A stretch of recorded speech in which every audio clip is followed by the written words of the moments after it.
Bonjour. Innombrables sont les représentations, gravures ou toiles, de Napoléon à cheval. Incontestablement, la plus belle conquête de l'homme a tenu une place essentielle dans la vie de Napoléon. Il est nécessaire pour ma santé que je fasse 7 à 8 heures de cheval par jour, disait-il. Son intérêt et sa véritable passion pour les chevaux l'amenèrent à suivre de près les affaires des haras en s'attachant les services du grand écuyer Armand de Caulaincourt, qui occupera cette charge jusqu'à la fin du Premier Empire. Il dirigea les écuries de l'empereur et le haras de Saint-Cloud. En plus du fonctionnement des écuries impériales, il était chargé aussi de l'agenda de l'empereur, de l'organisation de ses déplacements et de sa sécurité personnelle en campagne. Napoléon réorganisa les haras qui dépendaient directement du ministère de l'Intérieur par un important décret impérial de 1806 qui visait notamment à l'amélioration de l'espèce chevaline. Il ne manquait pas d'en souligner la nécessité impérieuse, et il dispensera même des conseils à ce propos quand il écrira, notamment au chef du haras de Pau: vous pouvez, à l'aide du sang arabe, obtenir une prompte amélioration, surtout avec votre race navarine, qui en trouve le principe dans le sol même qu'il a créé. La race navarine est le nom de l'ancienne race de chevaux de la Navarre et du Béarn.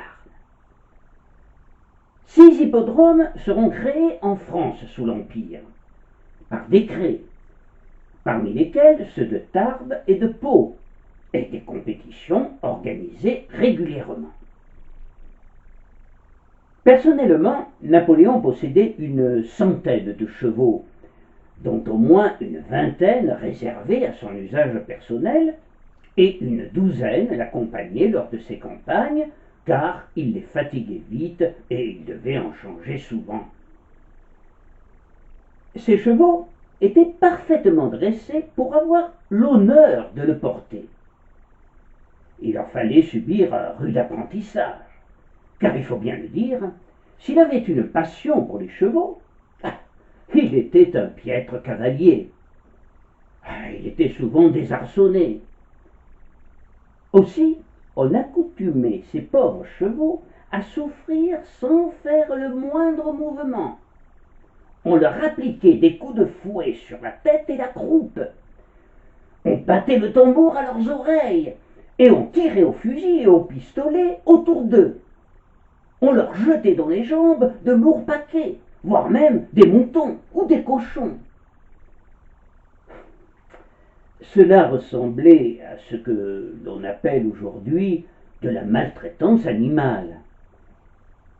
Au sortir de ces épreuves éprouvantes, les heureux élus faisaient la connaissance de leur maître impérial. Napoléon était exigeant avec eux, comme il l'était avec ses soldats. N'aimant pas le galop, il fallait qu'au milieu de la course la plus rapide, il puisse arrêter son coursier à brûle-pourpoint. Il était encore plus pendant le combat. Mais, en récompense, ses chevaux étaient traités avec tous les égards et bénéficiaient d'un picotin abondant et de qualité et d'une litière épaisse et isolante sur le sol. Napoléon entretenait avec eux des relations affectueuses et quelquefois même chaleureuses. Il était très affecté à l'annonce de la mort de l'un de ses destriers. Le superbe cheval blanc qui est représenté sur le célèbre tableau de David, Bonaparte franchissant le Grand Saint-Bernard en 1901, s'appelait Styrie. Cette toile est remarquable, mais un tantinet trompeuse. Comme souvent sur les toiles représentant Napoléon, l'envers du décor est quelquefois moins reluisant. En fait, Bonaparte avait franchi ce col alpin, non pas sur Styrie, mais à dos de mulet. Un mulet courageux, mais assurément beaucoup moins noble d'apparence que Styrie. Plus sûr aussi sans doute pour Bonaparte, qui, comme je vous le disais précédemment, n'était pas un très bon cavalier, et s'élever à cheval au-dessus de ces rochers réputés inaccessibles était bien trop dangereux pour lui. Il ne reste pas moins que David représenta le héros calme sur un cheval fougueux, et que grâce au talent du peintre, cette image s'est imposée et a participé à la construction de l'histoire officielle. Napoléon comprit très tôt le pouvoir de l'image sur le texte, et il utilisera avec bonheur les peintres et les artistes pour forger son image. C'était déjà ce que l'on appellerait de nos jours de la communication politique. De même, pour le tableau d'Antoine Gros, Bonaparte traversant le pont d'Arcole le 17 novembre 1796, il était impensable, évidemment, de représenter Napoléon embourbé dans un marais avec de l'eau jusqu'à la taille. C'est pourtant ce qui lui arriva. Il n'en reste pas moins que Styrie participa à ces deux événements et méritait une fin heureuse dans le repos, à la campagne, ce que voulut Napoléon pour son cheval favori. Le cheval joua aussi un rôle essentiel dans la campagne d'Égypte, aux côtés des fameux dromadaires, dont il découvre alors les vertus. Ces montures véloces, au régime frugal, étaient idéales sur le terrain d'opération des sables africains. Et on sait que Napoléon lui-même testa cette monture originale et que le musée africain de l'île d'Aix conserve le dromadaire naturalisé qu'il aurait monté. L'image de Napoléon sur un dromadaire frappe bien des esprits, et les artistes, là encore, s'emparèrent de cette vision exotique en plein accord avec la vogue orientaliste qui traversa tout le XIXe siècle.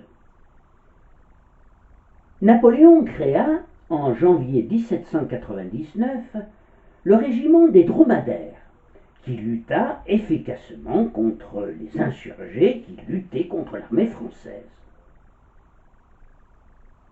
Le cheval n'en resta pas moins indispensable en Égypte. C'est grâce à son cheval que Bonaparte dut de n'être pas noyé. C'était en pleine nuit. Il atteignait le bord de la mer Rouge à l'heure de la marée. On lui avait proposé de camper sur la plage lorsque la nuit tomba et d'attendre jusqu'à l'aube. Il ne voulut rien entendre, malgré l'insistance de ses officiers, et il ordonna au guide de continuer d'avancer. On était arrivé à peine à la moitié du chemin que les premières vagues du flux vinrent mouiller les jambes de son cheval. Alors que ses compagnons rebroussaient chemin, Bonaparte poursuivit sa route tranquillement en suivant toujours son guide. Mais l'eau continuait de monter de plus en plus vite. Le cheval se mit alors à hennir et à lutter contre les vagues avec une admirable hardiesse. Mais le combat contre les flots était inégal et ses forces commencèrent à faiblir. Au prix d'un dernier effort, il parvint à quelque distance du rivage, épuisé, avec toujours son cavalier accroché sur son dos. Le guide de l'escorte, d'une force peu commune, sauta alors dans la mer, prit le général sur ses épaules, et s'attachant à la queue du cheval, emporta Bonaparte comme un enfant. Bonaparte rapportera plus tard cet épisode au cours duquel on frôla la tragédie. je faillis périr de la même manière que Pharaon, ce qui n'eût pas manqué de fournir à tous les prédicateurs de la chrétienté un texte magnifique contre moi. Si Bonaparte fut sauvé, son cheval courageux se noya. 20 ans plus tard, Napoléon se souvint de cet événement qu'il relata à Lascaz. Le cheval héroïque, noyé dans la mer Rouge, fut remplacé par un cheval dont la robe blanche était magnifique et qui s'appelait Ali, du nom d'Ali Bey, son ancien maître. Il avait été acquis par le général Menou qui le céda au premier consul et Ali devint rapidement le nouveau cheval favori de Bonaparte. Ali montrait le même froid courage que son maître pendant les batailles. Vizir, de son côté, était un cadeau précieux que lui fit le sultan Sélim. C'était un petit étalon arabe à la robe gris clair et tourneau.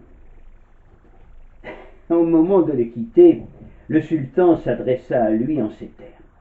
« Va, mon cher vizir, va pour Mahomet, va pour ton sultan, va et deviens le plus illustre cheval de Napoléon. »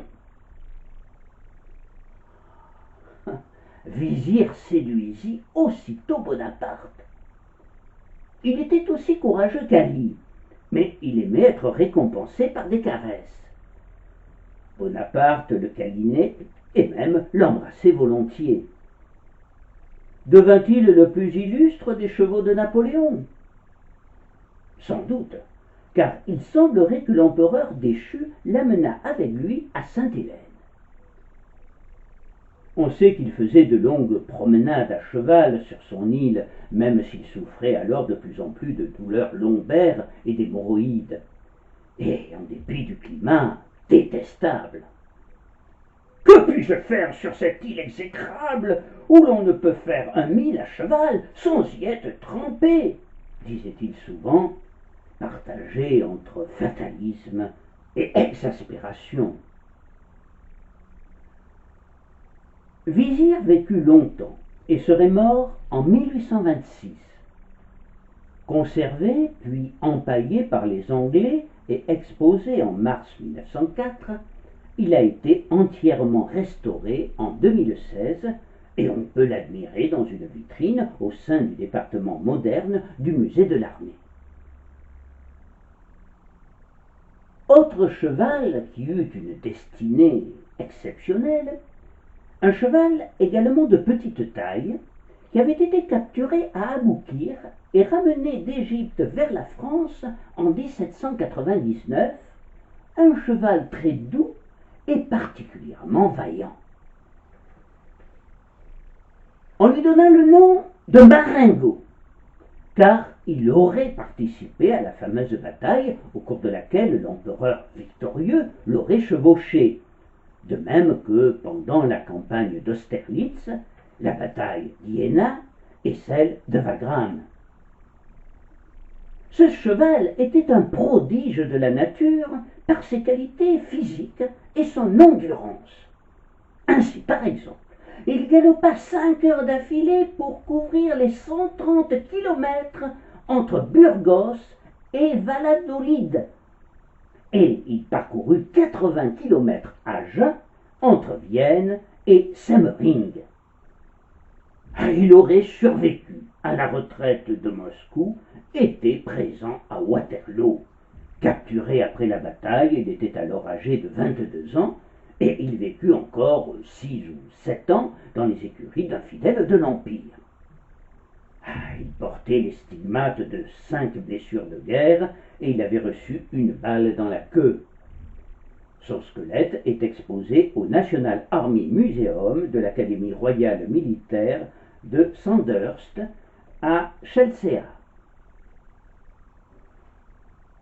Parmi les nombreux chevaux particulièrement marquants de Napoléon, on peut citer aussi Soliman, Gracieux, Jaspé, Nickel un pur sang arabe à robe grise métallique, offert par le tsar de Russie Alexandre Ier en 1805, timide, valeureux sur le champ de bataille, mais timoré en dehors, ou bien encore triomphant, associé comme il se doit à tous les triomphes militaires de l'empereur.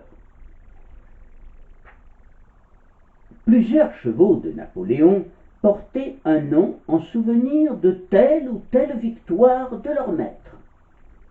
Marengo, dont nous venons de parler, Austerlitz, Iéna ou Wagram. Wagram qui grattait le sol du sabot quand il entendait les tambours battre au champ, annonçant l'arrivée de l'empereur.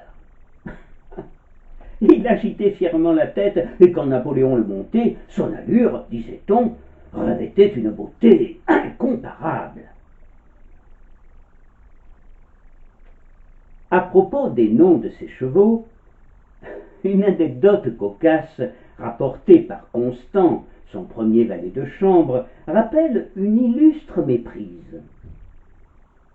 Lors de la campagne d'Autriche en 1809, l'empereur se trouvait dans la petite ville de Rahab, en Autriche. Alors qu'il allait monter à cheval pour se rendre à Schönbrunn, il aperçut l'évêque de Rahab non loin de là. « N'est-ce pas l'évêque ?» demanda-t-il à M. Jardin, son écuyer, qui tenait la tête du cheval. « Non, sire, c'est Soliman. »« Je te demande si ce n'est pas l'évêque, » répéta sa majesté en montrant le prélat. M. Jardin, tout à son affaire, et ne pensant qu'au cheval de l'empereur qui portait le nom de l'évêque, répondit « Sire, je vous assure que vous l'avez monté à l'avant-dernier relais. » L'empereur s'aperçut alors de la méprise et se mit à rire aux éclats, comme cela ne lui était pas arrivé depuis bien longtemps. À Waterloo, si le cheval Marengo était présent, celui que monta Napoléon pendant presque toute la bataille s'appelait Acacia. Vendu par la suite à un fermier, il sera reconnu un jour par un vieux soldat de la garde qui s'était fait ménétrier. Ému de le revoir, il obtint la faveur de le monter.